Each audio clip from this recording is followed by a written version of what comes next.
Bull or bear? I'm rolling a 17.99 pillar dollar, Spanish pillar dollar. Comes up a bull. Let's see what happens on Sunday night's opening. Good afternoon, folks. What's up? This is Brian Kuzmar with Commercial Rare Coins and Precious Metals in beautiful Lauderdale by the Sea. I've got an absolutely great, lovely camera up here today, the Lower Florida Keys cam. I like to call this the snapper cam because quite a bit of those down there, and grunts as well. And occasionally we'll see a big arse snook, barracuda, or grouper occasionally. All right, well, not here to talk about fishing, even though I did get a little fishing done. Took a little vacation up North Carolina, as you know. It's gone for like 2 weeks now. Injured myself up there, too. Some of you saw my little video, I'm on vacation, where I showed my motorcycle on the back. Well, guess what Dum Dum did? The motorcycle came off the rack, and I tore the tendon out of my arm here, so I'm facing potential surgery. A hell of a vacation, though. Still beautiful. A little rough on myself. I'm not quite the 20-something-year-old guy I think I am in my head still. So, anyways, aren't we all right? Let's move into precious metals. It's been an exciting couple weeks, and I'm going to pull up the spot prices here. It's just such a lovely cam today. It's a lot of volatility. I mean, really, I haven't done many videos since we've seen that run up to $30, which doesn't surprise me. Really shouldn't surprise any of you as well. I mean, it's all about not if it's going to happen, it's when it's going to happen. I've said that consistently. I guess the last couple weeks was the win. Because it did. It did. We did see that move, that $25 to $30 move, $30 plus. We thought we were going to be looking at 33 there for a little bit. And I followed the market. Trust me, I follow the markets probably just as much when I was on vacation on my phone than I do when I'm physically here at the store and working and stuff.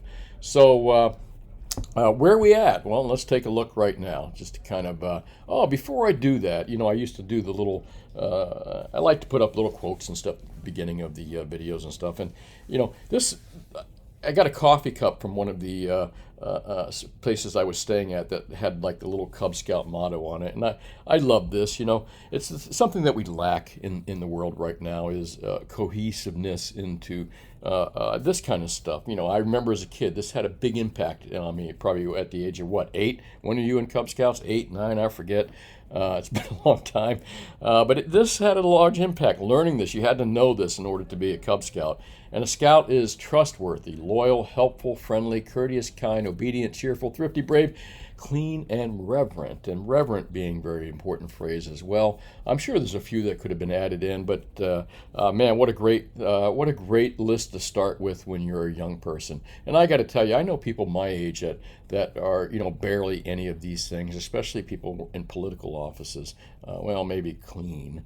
Let's see, is there anything else maybe? Well, friendly if they have to get elected. All right, well, let's move out here again, spot prices, because like I said, we're going to talk about gold and silver prices. Where are we at, Brian, 2 weeks later after you've been gone? Actually, probably a little bit longer than that with gold. Well, we were nearing that 2,400. We hit that 2,400. We went over that 2,400. Now we're back here to the 2,300 range and $2,333. And let's add that 95 cents in there. And silver at 30.39, 30.39. You can see there was a low here, 30.09, almost a little bit below $30 mark. But we held on to that mark.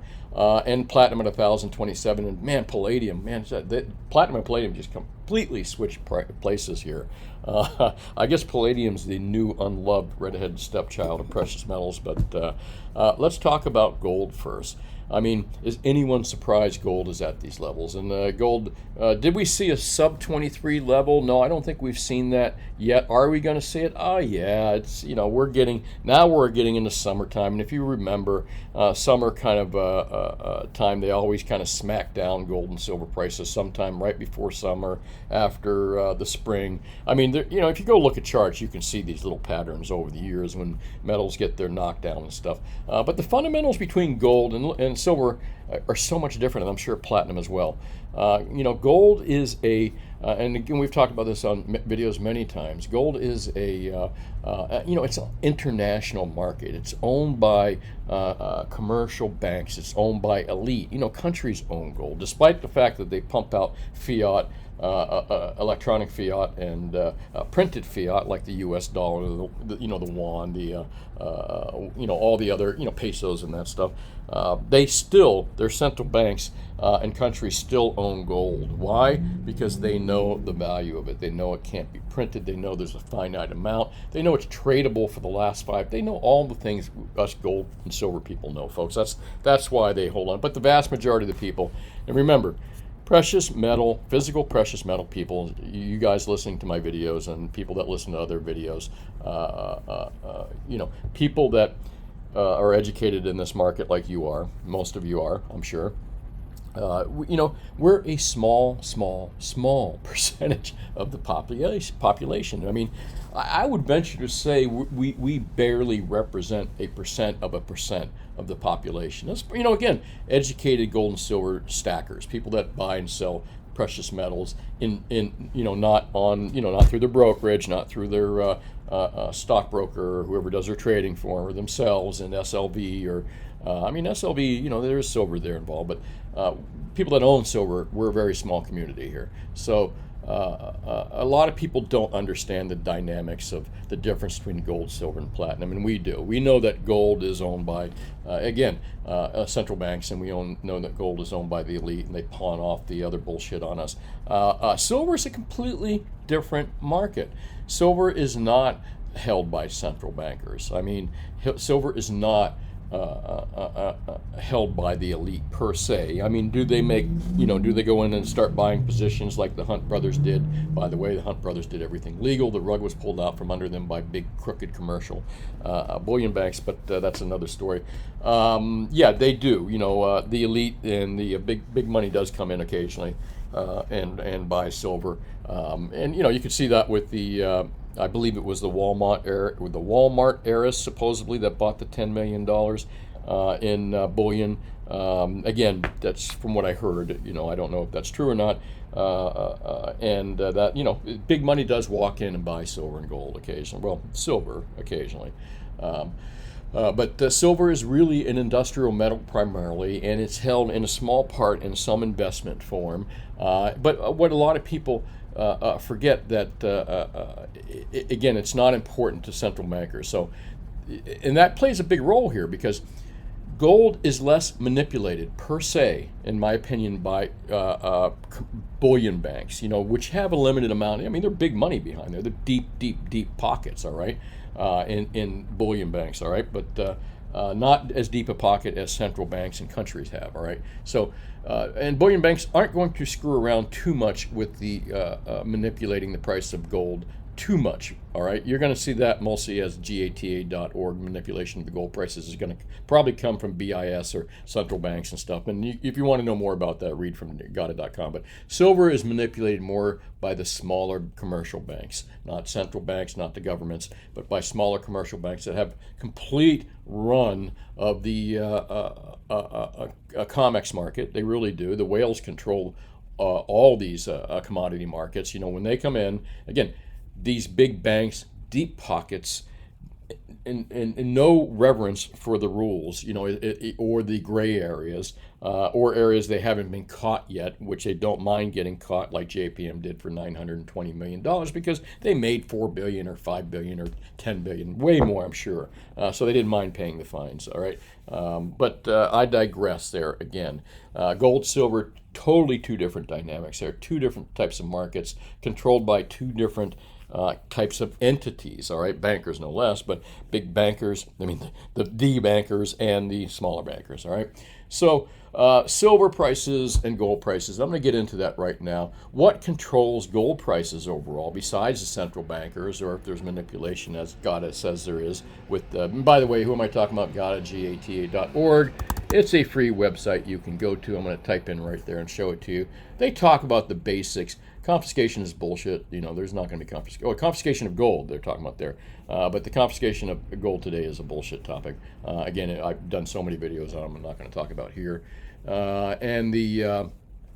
They talk about how gold is manipulated by the big banks and biz and all that stuff. Well, anyways, I don't want to get too far off the subject here. What does affect the price of gold, really? And what affects the price of gold is this right here. And Greenspan said it when he mentioned that gold was a barometer I believe it was Greenspan said that gold was a barometer of the dollar. And the higher gold went, it just kind of looked bad, sadly, on the dollar. And hence the reason that Gada talks about governments and big central bankers being the ones that manipulate the price of gold, not the small bullion banks in a large way. In a smaller way, yes, on daily, maybe yes, but in a large way, it's central bankers and governments that control gold. And a reason being is they have a direct interest in it. It is a direct reflection of the dollar, more or less. Don't ask me why, for what they would call an archaic rock that nobody wants, despite the fact that central banks own most of the gold in the world, I believe. But it's a shiny rock, right? Okay, yeah. But here, take this dollar or this electronic currency here. Oh, that's even better, folks. But anyway, another rabbit hole where we all jump down many times, and I was about to. So. Gold being controlled by central banks, by governments. Silver being controlled by much smaller banks in the COMEX, CRIMEX, LBMA, in the bullion exchanges, where most of this criminality and collusive behavior, in my opinion, in the opinion of people much smarter than me, occurs. Okay, so again, two different markets, two different players there, I mean, you can never go wrong going in gold. But why do you want to own silver? It's completely manipulated. I mean, take a look at it. Gold's hit its all-time highs consistently here. Now, this is inflation adjusted. I do like macro trends, but I really wish I could have a non-inflation adjusted chart here to kind of show you dollar for dollar what we're seeing here. But inflation adjusted, gold has hit its all-time highs multiple times here. Look, boom, boom, boom, boom, boom. Silver yet to hit its multiple highs since, of course, 1980s, and we all know that market. I lived through it. And 2012, when we seen silver rocket up to $50, only to get smacked down by the big commercial cheats. That's why silver got smacked back down from 48. It wasn't because people capitulated. It was because JP Morgan and other banks were just slamming it, slicing it to pieces. Big, giant chunks of it peeling off. And JPM got fined $920 million for spoofing this market, from making silver go from this down to, what, 12 or 13 bucks where the low was. In my opinion, JP Morgan are a bunch of scumbags, all right? You know, especially their precious metals trading departments, and they should not be allowed in the business. They got criminal prosecution deferred, and I go down another rabbit hole. But again, gold, let me stick to the subject. Gold gold has seen so many multi-highs, silver has not. Gold seen its multi-highs only because it is, besides central banks owning it, what else has been going on with gold? I mean, it's kind of been quiet for a little while, but look, when you and we've discussed this, if you've been watching my videos for the last couple of years or more, I was discussing the weaponization of the U.S. dollar way before it even became a topic anywhere, more or less. When they started talking about sanctions, or when I started to realize what sanctions really are, maybe I woke up to it. It's been around for a long time, weaponizing the dollar for a long time. But I woke up to it when I started to see them do it more and more, and especially against someone that was actually an ally of ours, against Russia was an ally of ours until I guess the Obama administration or something like that. All of a sudden things went downhill. Well, I guess you know why. Just say the word Ukraine. But no less, I knew, and it's not just Putin, it's the Chinese. The Chinese have been dumping bonds. I mean, the moment we weaponize the dollar, and again, you can watch videos from 2 years ago when I talked about this, it's been downhill ever since. So, and here's a good indication of that as well. This is not just, this is countries dumping U.S. dollars too. And let's just take a look at the 10-year right here. Look, there you go. I'm sure you could correlate the Chinese divesting away from treasuries and U.S. bonds or treasuries and stuff sometime in this chart right here. I don't know the dates, but I'm sure that has a lot to do with it. Not to mention other countries not picking up the slack, because, again, a lot of other third world countries and countries out there are saying, why would we want to have the U.S. dollar when we just disagree with them, they'll lock us out of the system entirely. So if there's any wonder why gold is going up, there's one of them, all right? the de-dollarization. We again, this is not a new topic. I don't feel like I'm discussing anything I haven't mentioned 2 or 3 years ago when we were talking about this stuff. So de-dollarization, the falling of this right here, the dollar consumer buying power of the U.S. dollar just dropping and dropping and dropping. Again, a lot of that has to do with, number one, us printing too much, mostly, and creating too much, and a lot of those dollars that used to situate themselves in other countries like China, Russia, and around the world, the BRICS countries, are now coming home to roost, which means even more dollars here back at home, which is not good for the buying power of the dollar. Hence, this chart that you're looking at, which will ultimately go to zero or near zero. I mean, look, this is pathetic, all right? So that's why you own gold, all right? Why do you own silver again? Well, and why do you own silver, especially when you know that these crooks are out there, these big bankers are absolutely indeed manipulating the price of gold and silver, all right? Why would you invest in something that you know that there's big, deep money, deep-pocketed money that can do this? Well, the one thing, big difference between gold and stocks and bonds and other types of investment, and silver, between a lot of other investments other than gold and platinum and palladium, would be that it's used in industry. It's not just a shiny rock. We use it in the electronics industry. Silver is used heavily in the electronics. Silver solders. I mean, we need it in every electronic component we make. Now, granted, your computer and your car may take small amounts of silver, but just multiply that times millions and millions and millions and millions and millions. So silver is a needed metal. And when you create so much paper out there, and that's exactly what, let's just take a look here, and give me 1 second. Oh, made my screen a little too small. When you create, millions and millions of, look at that, there we go, CME Group, that's exactly what they do. When they're able to create millions and millions of ounces of silver that don't really exist in paper, that is going to have an effect on I can't help but read their bullshit here. That can't help but have an effect on the price of silver. Not to mention that all these electronics that, again, you can't make electronics with a paper derivative, and that's what they've been trading in. They've been creating huge amounts of silver that doesn't really exist, but it exists in paper. And you can't make electronics with paper. You can't make mirrors. Mirror technology is made with paper. I believe that the solar industry is highly dependent on silver as well. So silver is an important a factor in the price of silver, why it needs to go up. And you ask yourself, well, again, they're manipulating the price of silver. Why do I want to invest? Because I tell you what, they've manipulated it so badly with their paper contracts that everything is so out of whack with what the real supply is. And the other thing that some people might say, well, there's new mines opening up. No, there's not a lot of new mines up. Mines are being mines are being taken away. They're not that profitable. Most silver comes from the byproduct of copper mining, I believe, as well. And you're going to see an uptick in that. But good mines are harder and harder to find. Okay, it becomes we're at that curve. Like with what do they call it, peak oil. At some point, you're going to get peak gold. You're going to get peak silver if we're not almost there. And of course, again, they're still going to be able to pull up millions of ounces out of the ground. And gold, again, big difference between gold and silver is gold is not thrown away.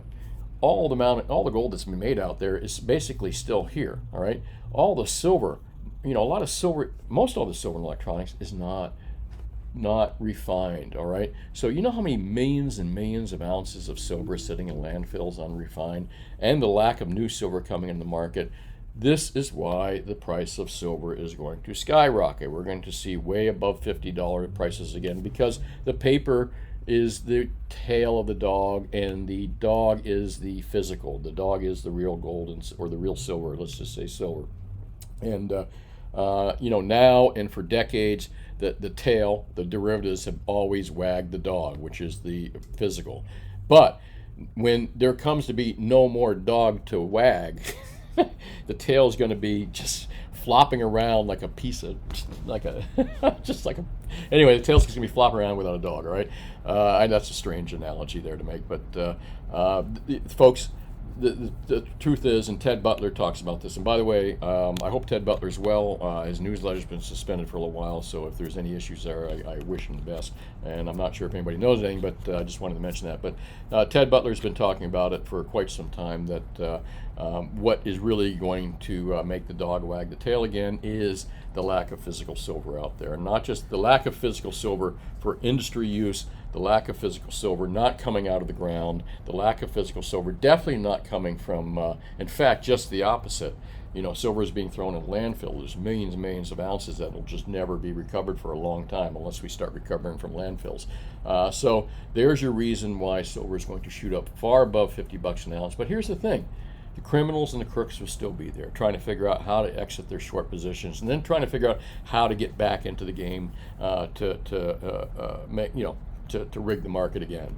And whether they succeed from that, will they? I don't know. They've done it the last 2 times. We'll see. But silver will make a huge run.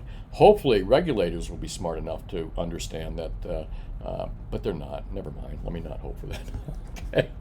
All right, folks. My advice: gold has seen its all-time high so many times here, it's not even funny. Silver has not seen its all-time high except for 2012. So I think you are far more likely at this point to see a double up in the price of silver than you are in the price of gold. And so it's in my humble opinion, even at these prices, silver is super cheap. All right, where are we going to go from here after all that? Well, there's one thing I wanted to mention too when it comes to silver that gold does not really see as much of a problem with. And let me kind of turn that off here and see if I can. Market distortion. That's what silver is. Gold might see some market distortion from the short-term traders and some buying and central bank buying. But if you were to have the picture of the poster child of market distortion is the silver market and the COMEX market, the LBMA market. Market distortion is, silver is the poster child for that. And what is that? Market distortion, to free market purists, market distortion is any situation in which prices are determined by anything except the unfettered forces of supply and demand. And let's reread it. Anything except the unfettered forces of supply and demand. I guess you can call me a free market purist then. By that definition, truly free markets are scarce. In a more practical sense, market distortions mean any interference that significantly affects the prices, and in some cases, risk-taking and asset allocation. And that's exactly what you got with the big collusive banks and the criminal crime-ex markets, the 4 to 8 big commercial banks that Ted Butler talks about. You've got a bunch of distortion there that interfere and affect prices dramatically with their paper derivative bullshit. And let's move along here. Governments are also the source of most market distortion, including regulation, subsidies, taxes, and tariffs. Let me add something here too. Governments are also the source of market distortions, including regulation and lack of.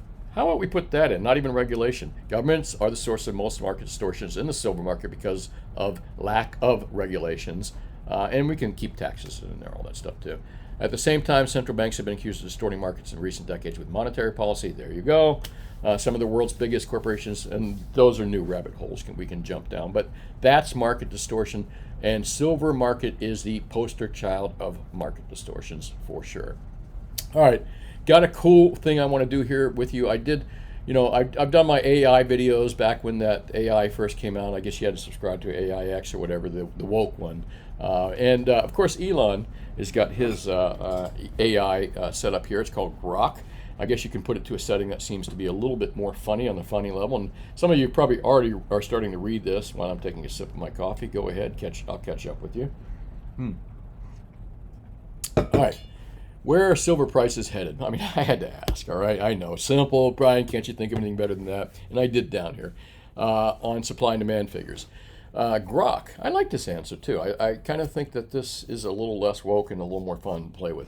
Well, it seems like silver's gearing up for a dazzling performance in the market, with experts and reports predicting a surge in demand and a bit of a squeeze on supply. Okay, this is starting out interesting. The global silver demand is expected to hit a record of high of 1.2 billion ounces in 2024. Now, again, I can't verify this, folks, and remember, AI can derive its numbers and sources from places that are considered legit but may not be, like the Silver Institute. All right, I don't need to go any further there. Making it the second highest level on record, according to the Silver Institute. This demand is largely driven by industrial applications with a particular spotlight on the green energy transition. On the supply side, we're looking at a projected growth of 3% to 8-year high on 1.02 billion ounces, primarily due to recovery of mine output. All right, so they're saying about mine output's about a billion ounces a year. Again, if that information comes from the Silver Institute, I'd be a bit leery of it because I have instances where I'm sure that the Silver Institute is dead wrong on some of their figures, especially when it comes to recycling, but I digress. However, the market is expected to remain in a deficit for the fourth consecutive year, which could potentially push prices higher. Now let's talk numbers. Some analysts are forecasting silver prices to reach $30 an ounce. We just blew that, folks. And when was this? This was May last week. I thought we were already in $30 an ounce. So you can see that AI is operating a little bit behind the eight ball here. A level not seen in a decade. Citigroup and Commerce Bank are among the big players betting in this price point. Both part of the probably crooked traders at COMEX. Citigroup for sure, being one of those crooked bullion groups or bullion traders, I believe. Again, that's my opinion. If I'm wrong on that, let me know, folks, in the comment section. Again, my opinion. With predictions ranging from $30 to $34 in 2024. Not too hard to figure that out when it's almost there anyway, and they know the gig is up. So if you're thinking about investing, it might be a good time to polish up your knowledge, keep an eye on the market. Remember, though, all right, this is just the standard. I believe they throw that in anything in investing. It just tells you, remember, you don't try to predict markets, blah, blah, blah. I'll tell you that and everything. All right, so I'm going to take this a little bit further, and it's going to be a little more fun here. We've discussed this, and actually Ted Butler is the one that brought this up to me and a lot of other people about the Bank of America owes JPM nearly a billion ounces of silver. Now, I'm not quite sure how this deal is structured. And again, you will see here that even AI mentions that. I don't think you could find any direct information to confirm that. But let's see what AI says. It likes those doesn't it? It seems like we have a little financial drama brewing in the silver market. The short answer to your question is I couldn't find any direct evidence in the provided information that Bank of America owes JP Morgan Chase nearly a billion ounces. However, I did find some interesting tidbits that might shed some light on the situation. And again, Ted Butler is the gentleman that has made come to the conclusion that Bank of America does owe JPM Morgan. A lot of these trades, folks, can be hidden from plain view. I mean, remember, it is not an opaque market that they like to claim it is. So Ted Butler, and I trust Ted Butler, 30, 40-year trader, been talking about this for years, reads COT reports like we read the funny papers. I trust the man. I believe he's correct on this, and he's the one that says Bank of America does owe this, or he believes they do.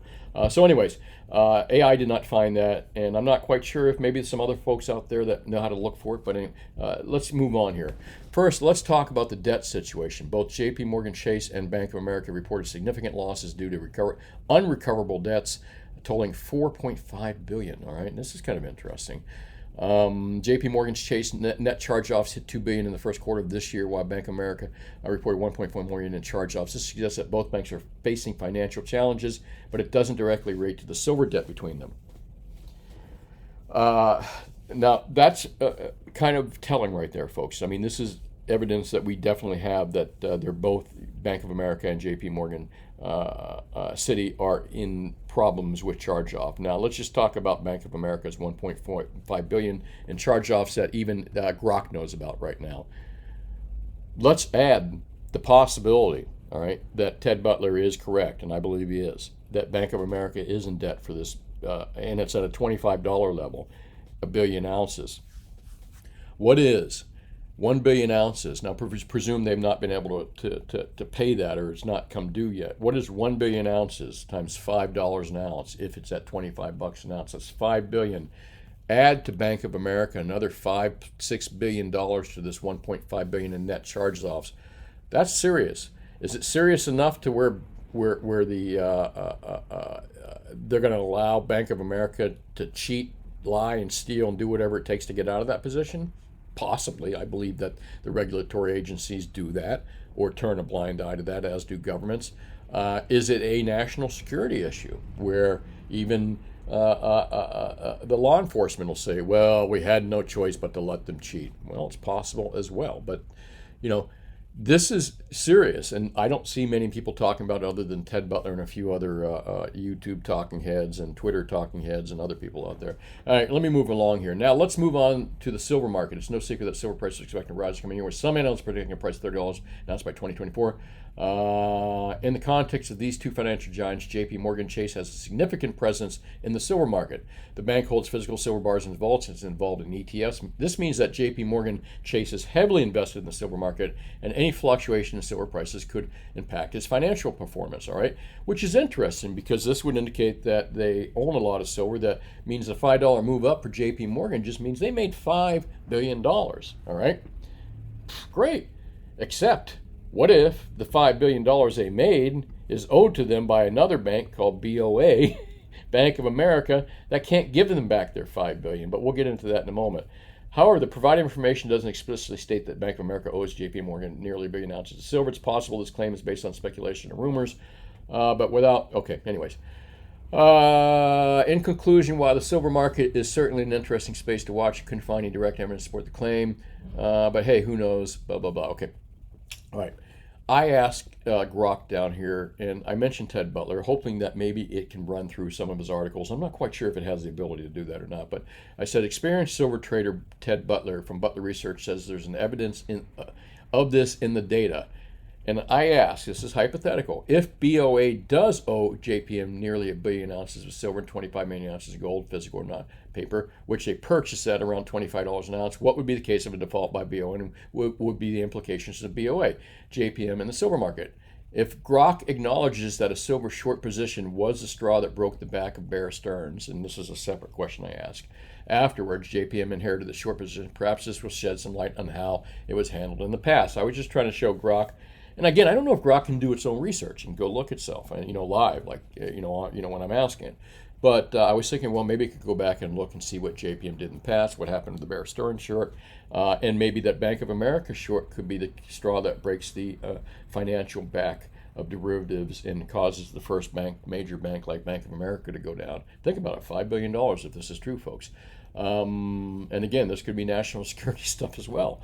I guess if your nation's about to go broke, that could be considered a national security event. By the way, if you don't see me or hear from me again, you know where to look for me. Somewhere buried under a federal prison. I'm only kidding. It's currently still legal to talk about this stuff, I hope. All right. Anyway, let's break this down step by step, says Grok. First, if Bank of America owes JP Morgan, this gets interesting. Nearly 1 billion ounces of silver and 25 million ounces of gold. It would be a significant event in the precious metals markets. The implications for both could be quite substantial.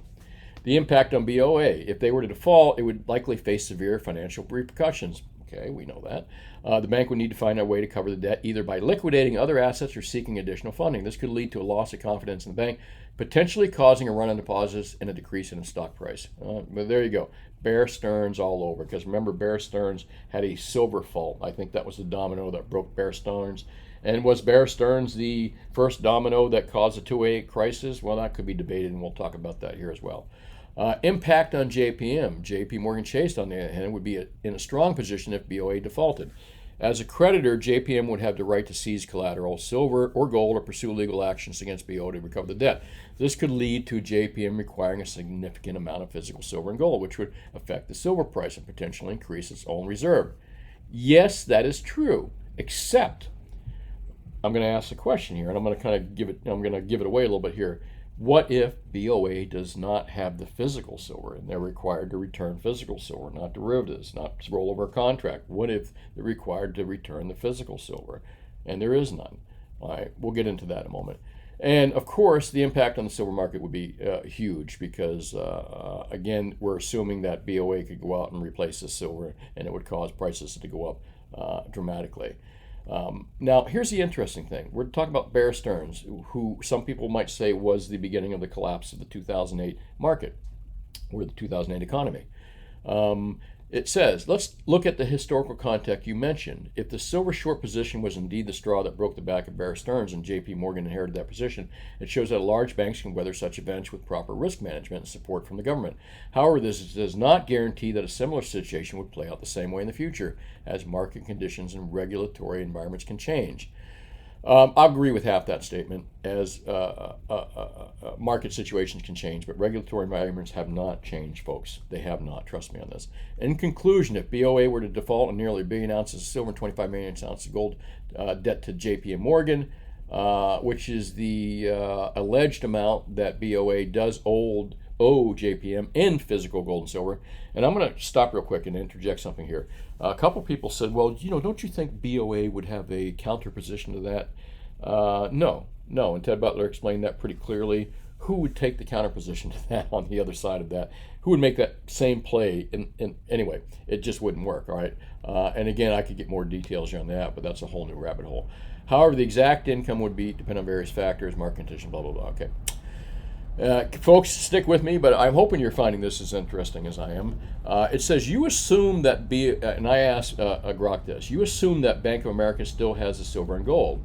They do not. They sold it to raise cash and put the cash to work in other areas. What if there is not enough physical gold and silver for BOA to repay? What if there's a major shortage of silver, especially with silver with 1 billion ounces or short? All right, Grok answers this, and this even gets more interesting, okay? Well, I'm getting tired of the well. It seems like you already did that, Mr. Musk, the wells. It seems like we have a bit of pickle on our hands. If Bank of America has already sold the silver to raise cash and there's a major shortage, we might be looking at a bit of a financial roller coaster for BOA, JP Morgan Chase, and the silver market as a whole. Impact on BOA. BOA can't deliver the silver and gold to JPM. It could face severe financial repercussions. The bank would likely need to find alternative ways to cover the debt, such as liquidating other assets or seeking additional funding. This could lead to a loss of confidence in the bank, potentially causing a run on its deposit and decrease in its stock price. Impact on JPM. JP Morgan as a creditor would be in a pickle of sort. BOA can't deliver the physical silver and gold. JPM might have to resort to legal action to recover the debt. This could lead to a lengthy legal battle, might not result in JPM receiving the full amount owed, and JPM's financial performance would be affected badly, probably. But what it doesn't mention here is that maybe JP Morgan would end up taking over Bank of America's assets, and it would become even a bigger super mafia, mobster type bank. Again, this is all my opinion when I talk about this, stuff, folks. My opinion, and I'm allowed to have an opinion that these guys are mobsters and crooks and thieves, and that's my opinion. And opinion of people much smarter than me. The impact on the silver market: a major shortage of silver would cause a significant disruption in the marketplace. The price of silver could skyrocket. Demand outpaces. Anyway, let's give the conclusion. In conclusion, if BOA has already sold the silver and gold owes to JPM, there's a major shortage of silver. It could be significant implications for both banks in the silver market.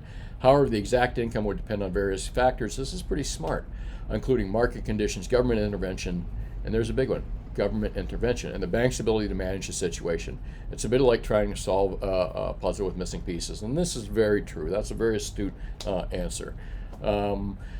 So I go on to ask it, and again, I hope you find this interesting, folks. Does Grok agree that silver short position held by Bear Stearns, which JPM inherited, could be the tipping point of the 2008 crisis, or could have been the result of the silver short position, which could have been a result of their silver short position? The evidence is in the timing, and I've made this claim, and that is all public knowledge available to Grok online. And Grok says, well, it seems like we have a bit of financial mystery on our hands. While it's true that the collapse of Bear Stearns in 2008 financial crisis is quite closely, and it says that Bear Stearns was closely intertwined with the collapse, the role of silver short position in the whole debacle is a bit more speculative. The evidence you mentioned suggests that the timing of Bear Stearns' collapse in the financial crisis might be connected to the silver short position, and I believe I am correct on that, and I believe other people can probably verify that if they go back and take a look at news events and that position. However, and it would coincide, the dates would coincide. However, it's important to remember that the correlation does not imply, oh, you got me on that one. Correlation does not imply causation. That's a great one. That can always kind of nail anybody's comments and tracks. And this is true. Correlation does not imply causation. All right, I'm going to admit 100%. All right, but let's say it, in this case it is. All right, the financial crisis was a complex event with many contributing factors, including the housing market bubble. True. Risky mortgage-backed securities and the lack of oversight and regulation. But, I'm saying here, Bear Stearns could have been a pin that burst the bubble. Just a little tiny, tiny piece of sharp steel in the end of a pin, which is way smaller than the bubble itself. Boom. That being said, Grok says it's not entirely out of question that Bear Stearns silver short played a position in their downfall. If the silver market experiences a significant price increase and they faced a demand for physical so they could meet, it would put additional strain on the already struggling investment bank. And folks, it did. It did. There is evidence out there that suggests that Bear Stearns was taken down by a silver short position, or at least that was the straw that broke the camel's back. In conclusion, while the silver short may have been a contributing factor to the burns, it's difficult to say for certain. And again, it's kind of repeating itself there, and I agree 100%. And I said, the silver short position is real. Data supports it. Look for yourself. JPM took it over in agreement with the government. Look for yourself, Grok. And I'm kind of getting a little like, okay, maybe that's I finished my first glass of wine there. Given that the short position was the downfall of Bear Stearns, could there have been a perfect example of the butterfly effect for the 2008 crisis? And it says, we have a bit of mystery. I'm getting tired of the well. The silver short position, and it's, Elon, please get rid of the well. That's a little bit old. The silver short position, its potential role in the 2008 financial crisis is indeed a fascinating topic to explore. The silver short position is indeed real. All right. Now they're talking about, folks, this is confirmation again, from the data that Grok has. Which I said earlier could always be wrong, but I don't think it is in this case. The silver short position is indeed real, and there is data to support its existence. JP Morgan Chase did overtake the short position from Bear Stearns as part of an agreement with the government during the financial crisis. This is all public knowledge and can be found online. This is Grok telling me this, all right? Grok is just a glorified super search engine, folks. Remember that, with a little bit of personality of an 8-year-old. Now let's talk about the butterfly effect. The butterfly effect is a concept that suggests that small events can have significant consequences in complex systems. In the context of 2008 financial crisis, the silver short position could be seen as a metaphorical butterfly flapping its wings. Okay, I like that. Bear Stearns collapse was one of the early dominoes to fall in the crisis, and the silver short position may have played a role in their downfall. If the silver market experienced a significant price, and we know it did, it would have put additional strain on the already struggling bank. Again, it's repeated itself already on that. However, again, it reminds me that it's hard to say because of varying factors, including this and that and this, and you can't say that, but it's a good case to make, folks. In conclusion, the silver short position could be seen as an example of the butterfly effect in the context of the 2008 financial crisis. The crisis was a complex event with many contributing factors. It's like that no single event can be solely blamed for the whole, and I agree with that. However, the term, the straw that broke the camel's back, and all it takes is a pinprick to deflate a huge balloon. So, it's possible, and it even admits that it's possible. And I'm going to, again, it's a long one, but I just found this topic so interesting. And remember, Grok is just a extreme search engine that can, repeat it back to me in kind of layman's terms and talk to me. And so I asked, what exactly did JPM do in precious metals markets to get $920 million fine and deferred criminal prosecution? And why is JPM Morgan still allowed to be a major player in a market they were caught being a major criminal in? This gets even more fun. And I'm going to take a sip of coffee. You guys are welcome to read ahead of me. Well. It seems like JP Morgan Chase found itself in a bit of pickle in the precious metals market. In 2020, they agreed to, I repeated the well. In 2020, they agreed to pay a whopping $920 million to settle federal U.S. market manipulation probes into their trading of precious metals, futures, and treasury securities. Remember, folks, this is not conspiracy, this is fact. And we've been talking about this for years. This was the largest ever settlement imposed by the CFTC. That I did not know. Between 2008 and 2016, JPM engaged in a pattern of manipulation of precious metals futures. And again, look at the time frame, right? Where was our high and lows at? in the manipulation of precious metals in U.S. Treasuries futures market. Some of the trades were made on JPM's own accounts, while on occasion traders manipulated the market to facilitate trades by hedge fund clients. The CFTC found that the JPM's illegal trading significantly benefited the CFTC had to do their job. You know why? Because it was billions, and it was so in your faces that if the CFTC did not, one of the few times they actually got off their dead asses and did something, the worthless, never mind, that they are. But anyways, they got fined. Now let's talk about deferred prosecution agreements, DPA. JPM entered into a DPA with the Department of Justice, the United States Attorney's Office for the District of Columbia, Connecticut, staving off criminal prosecutions on charges of wire fraud. The DPA required JPM to pay a total of $920 million, including the largest amount of monetary release price, blah, blah, blah. Okay. As for why they're still allowed to be a major player in the market, that's a bit off of a head scratcher. Now, folks, you're going to really find this in more interesting. I do like Grok, I got to admit. It seems that despite their shady, and it cuts off right there. So I had to go down here and continue. Please finish your statement. It seems that despite their shady, and wonderfully enough, Grok remembers where it was and picks up from there. It seems that despite their shady dealings in the precious metals markets, JP Morgan Chase has managed to maintain its status as a major player. This could be due to a variety of factors, including a bank's size, influence, and the complexity of the financial system. And if you remember, folks, this is what I've been saying for the last several years, couple years. Too big to fail, actually for a decade I've been saying this, but too big to fail, too big to jail. That's exactly what Grok is telling me here. It's bit like a magician who gets caught with an extra ace up their sleeve, but is still allowed to perform because they're the star of the show. That's frightening. In conclusion, the $920 million fine deferred criminal prosecution for JPM precious metals manipulation between 2000 and 2016 is a stark reminder of the challenges in regulating and overseeing the financial industry. It also highlights the need for continued vigilance and blah, blah, blah.